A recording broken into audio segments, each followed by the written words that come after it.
Okay, so Aram, thank you for joining my office hours. So today's topic is the Palo Alto Police Chief selection. So I think most people have heard that our current police chief is retiring, and there's currently a process to hire a new police chief. And so Aram, welcome. Sorry, welcome to my office hours. Aram, I don't know if you could just quickly introduce yourself and then introduce the topic. Sure. I'm Aram James. I'm a retired public defender. I grew up in Palo Alto. I'm 73 years of age. I spent the bulk of my career as a public defender, as a line public defender, cross-examining and examining police officers every single day almost of that career. And of course, I have looked at police culture from a insider's perspective. As my clients depended upon me to make certain that I was not letting police officers lie in the courtroom. And if so, I needed to bring that to the attention of the court, the jury, et cetera, et cetera. So I retired in 2004. Since then, I have become an advocate for best police practices in Palo Alto. It's been sometimes very controversial. In 2005, I was criticizing the then city manager, Frank Benest, for failing to rein in the police chief at that time, a person by the name of Lynn Johnson, for racial acts against citizens, racially disproportionate acts against Black and brown people in this community.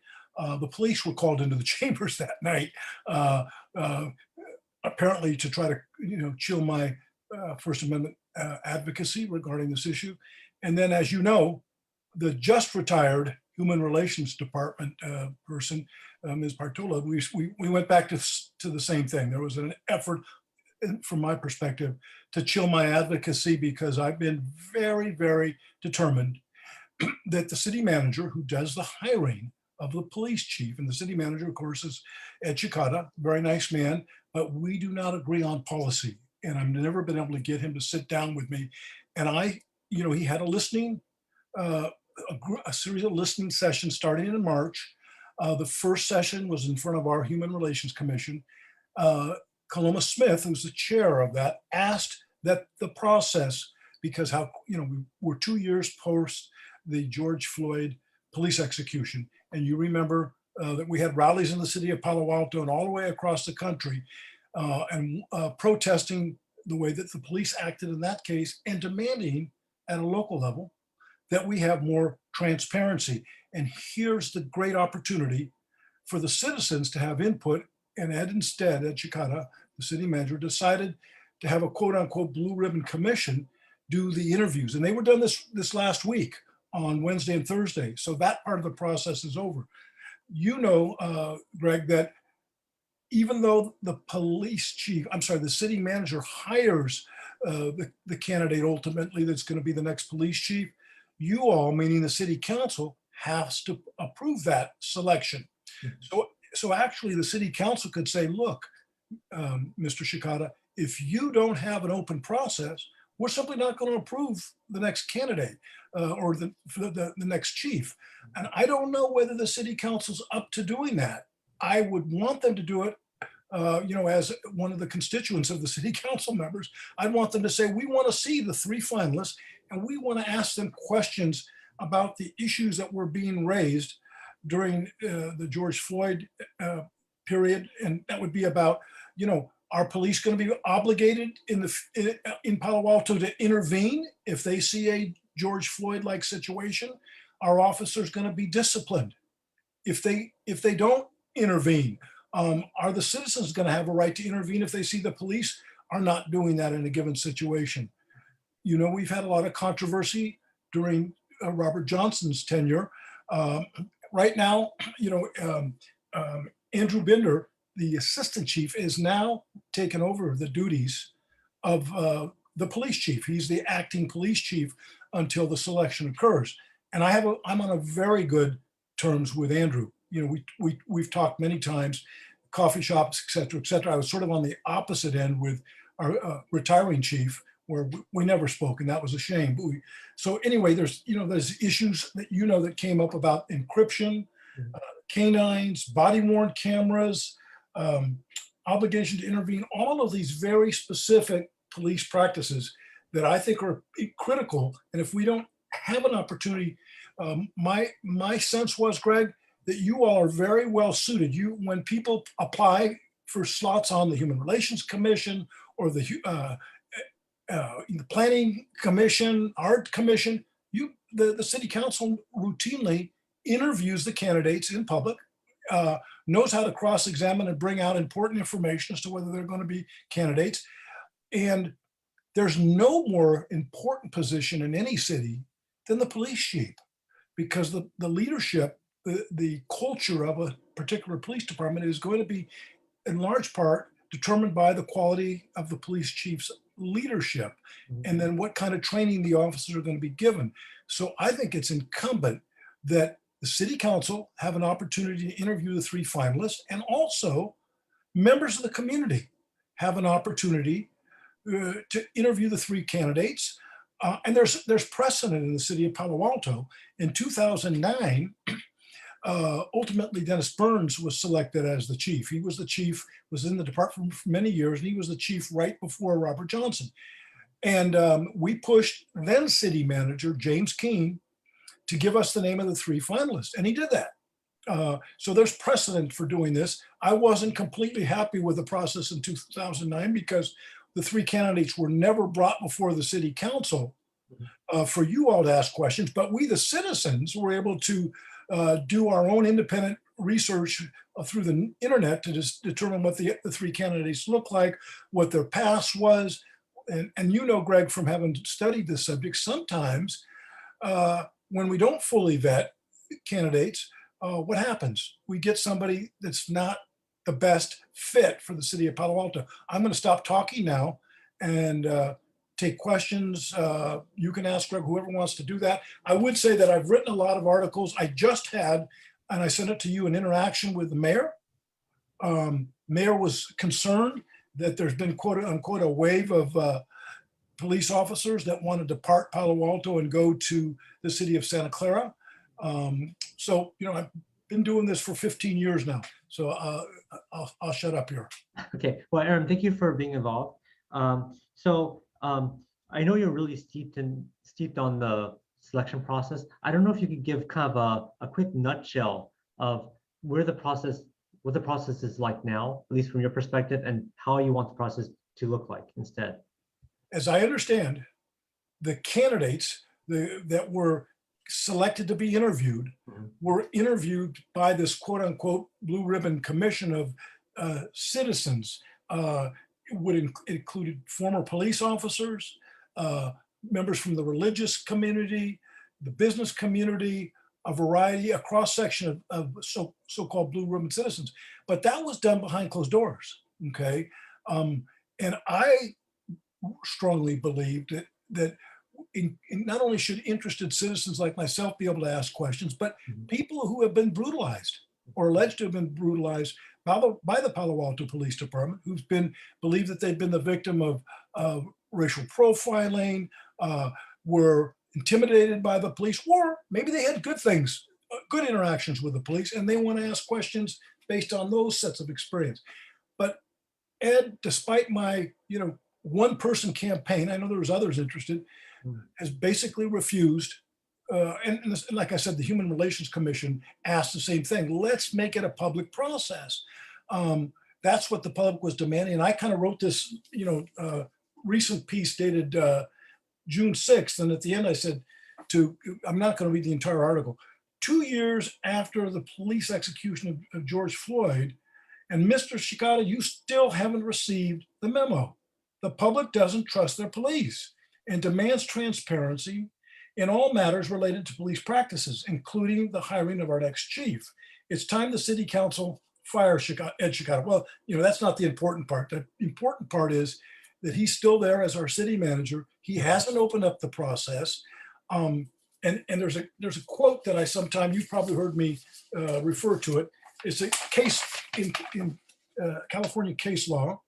It's a case from 1996, Bradbury versus Superior Court. And there they said, quote, law enforcement officers carry upon their shoulders the cloak of authority to enforce the law the laws of the state. In order to maintain trust in its police department, the public must be kept fully informed of the activities of its police officers. I might add to that quote, there's no member of government or cities that can do more harm quickly to citizens than police officers. We know that often there's unarmed people that are shot by the police, sometimes justified, sometimes not. But we want to make sure from the very top of our department to the bottom, all of the officers, that we're part of that process, that we're not afraid of their union, that we get to know the officers, that sort of thing. So I don't know. I'm open to questions, of course. Okay, great. So thank you for making that distinction between the two.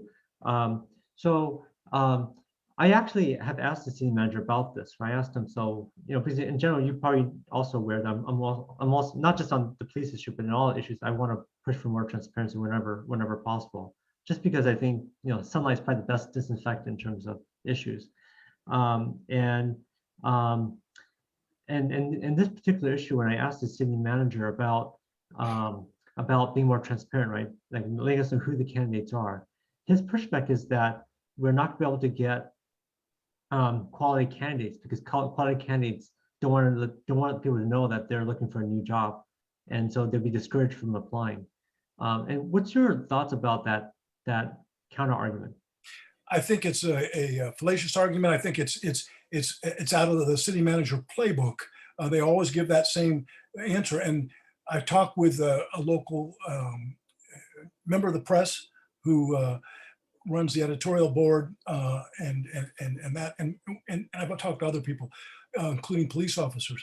If I'm applying for a job to be the next police chief, the first thing I'm going to want to do is get letters from my own chief to say, hey, Greg Tanaka has been great.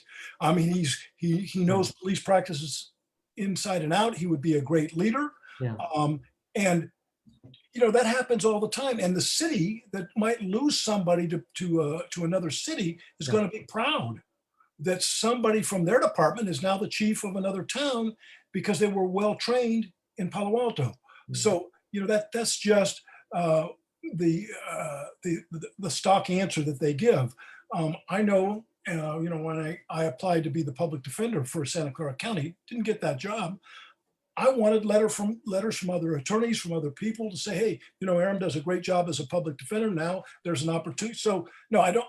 That's just a stock answer to avoid the public having an opportunity to weigh in on who's going to be our next police chief. So sure. I don't agree with Mr. Shikata on that at all. Well, actually, I tend to agree with you on this one because I think even for our own police officers, when they apply to work at other cities, I think they actually let us know, right? So we actually know, like we're told by staff that, oh, there's this many officers who may be transferring to these other departments. So I think we actually know ahead of time as well. So it was kind of, at least to me, it's kind of bizarre because if we know when our employees are looking for jobs in other police departments, it probably it works the other way too, right? I would assume. Exactly. I don't know. So, and I think it was interesting in the press. He said, "Oh, I'm not going to go along with the suggestion of the Human Relations Commission. I'm going to go along with what Terry Black, who's a hired consultant, on hiring people for executive positions in the city." Yeah. And I'm thinking, well, wait a minute. You had these listening sessions from the public, and you just totally disregarded the most important part of the process. Yeah. Let us be able to ask the three candidates, the three finalists, what they think about these important issues, and let us have input. Ed Shikata would still have the ultimate choice, but and as Coloma Smith from the HRC said, you're actually protecting yourself, Mr. Shikata, because if the public got to participate in the selection process of the next chief, and that next chief turned out to be a poor fit for the city of Palo Alto, the blame kind of gets shared, right? Yeah. It's not just the decision that had been made by Ed. The citizens had input, and we all kind of were let down by what happened in terms of the chief that was ultimately hired. Yeah. Well, the second reason why the city manager said that he didn't want to do this was because the police chief does not report directly to the city council, and that it's the prerogative of the city manager to hire people that work for him, and not for the city council to, I guess, in some ways micromanage the city manager on this. Well, you're not micromanaging, you're making a decision for your constituents, the 7 members of the council, Mhm. at a critical time in this country where people are questioning police culture altogether. And we keep seeing it over and over again. And so you're not micromanaging, you're saying, Mr. Shikata, we hired you, okay, and we oversee you, and we can fire you if we choose. And in this situation, we are strongly advising you that you open this hiring process up to public scrutiny, Yeah. including, I mean, look, you're somebody who on the council that routinely probably asks the most questions. Yeah. And sometimes they get irritated with you, just Yeah. like the judges got irritated because when I represented clients, it went on for days. You're doing your job. Well, to me, it's like, why do we serve, right? And I think you can serve where you just want to get along and not make anyone angry or mad at you. But I feel like you're not necessarily doing your job, right? It's okay to get people angry at you because we're like the last line of defense for the public, right? If we don't ask the hard questions, who will? So I think I totally agree. It's yeah. like a public defender. I tell the judge, look, judge, I understand you have other cases on your calendar, but that's not my problem. My problem is to represent this client as long as it takes to make sure they get due process. Same thing for you. Yeah. You're, like you said, trying to make sure the community gets due process on this important decision. Yeah. So so those were the two major. I mean, and he pointed me to the city code that says the city manager can hire who he feels like it, right? So I said, okay. So definitely there wasn't a lot of interest in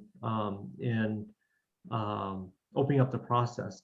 But the thing that was interesting though is that some cities actually directly elect the police chief. Right? Santa Clara does. Yep. Cities. And then the other thing that's interesting is that some cities, the city council directly appoints the police chief. And so in some cities, the city council appoints. Yeah, appoints the police chief directly. So I do wonder whether this is an important enough role that maybe the city council should appoint the police chief directly, or perhaps even just be elected role, perhaps, I don't know. But I guess in general, I think I'm trying to think of the downside of having a more open process. And I'm hard pressed to understand the downsides, because I know the point of, well, no one qualified is going to apply, but I just don't think that's true, just given the process we have of employees leaving our city going to other cities, right? So that just doesn't seem to hold water to me. And then at a time when there's a lot of concern, right, about the police department, it just seems like having a more open, transparent process is going to be good. It's a win-win situation for No. Ed Chicata. Would look like he's a transparent guy, even though in my experience, not so much. But for the citizens, it would be a win situation, and for the council as well, because you would directly be able to ask questions along with citizens of the 3 finalists. And ultimately, Ed gets to make that choice. But I do believe, here's the question I have for you. Mhm. If the city council ultimately has to approve his choice, Mhm. is that all 7 council members? Is it? I don't think so. I think just majority. But I think typically, right, for most cases, as you know, most city council members, unless they feel super passionate, will just go along, right? So I agree. yeah, Go along to get along, right? yeah. But for me, me, well, if I think it's wrong, if it's going to ruffle a few feathers, I'll vote no on it, right? But I think most of my colleagues will not do that. Well, I mean, here's the thing. You're a persuasive gentleman, and I believe that even if you fail in it, I would love it if you would make an effort to get your colleagues to agree that at a minimum, the 3 finalists come in. They've talked, during the Black Lives Matter conversation, We had so much concern apparently from city council members Mhm. about policing in this country. Why would they not want to take this opportunity at all times in our country when the trust between citizens and police is the lowest probably it's ever been, maybe except for the 60s, okay? Why not say, come on, um, ladies and gentlemen on the city council, let's do our job. We've preached all these things about police reform for the last 2 years. We have a so-called independent police auditor. You all looked at the policies and procedures for the last 2 years. So it's not like you all are ignorant about police practices and don't know what questions to ask. I think you're particularly well suited to lead that conversation, Greg, because you're a great dissenter. You know, it's like with the Supreme Court, as you know, sometimes the dissents become the majority opinion down the road. We just saw an example of that in this country, didn't we, this week? Sure. Yeah, I want to I assume there's no public questions or comments on this. So, Yuksun, do you have any questions or comments on this topic? Yeah, so I want to go back to what Mr. James mentioned about using an informal power, like refusing to approve an appointment, to push for those names being released. Evidently, back in 2009, that was similar to what happened as citizens pressured the city manager to release the names. But even then, citizens had to individually vet the candidates. So what type of information would concerned residents like to see released about candidates, whether during an interview or otherwise? Well, so that's a very, very good question. And I think the answer is that young people like yourself would have questions, a whole series of questions about what kind of law enforcement they want in their town, whether the police chief is going to be a leader on making sure that we don't have racially discriminatory law enforcement, that we put safety as an important issue, but at the same time, constitutional policing. We want the police to act within the Constitution when they're contacting citizens. We don't want extrajudicial behavior. We've had enough of that in Palo Alto, where police have been brutalized, canines sent on sleeping individuals, and we only discovered that after the fact because somebody other than the police released surveillance videos. So we have enough really important issues just in our own town that those are the kind of questions we want to know. How would you handle body-worn camera footage? Are you going to hold it back, or are you going to be transparent and release it to the citizens so we can be part of the determination as to whether the police have acted correctly and whether or not the so-called suspect was the one that provoked the incident? I'm not, so that's a critical thing. Encryption. I don't know if you follow the issue, but I bet you have. It's so critical. We've had in Palo Alto, they decided unilaterally, the city manager and the police chief, Ed Chicata and Robert Johnson, all of a sudden one day in 2021 decided, hey, we're encrypting the radio transmission so the press and citizen activists aren't going to have access to that. No discussion.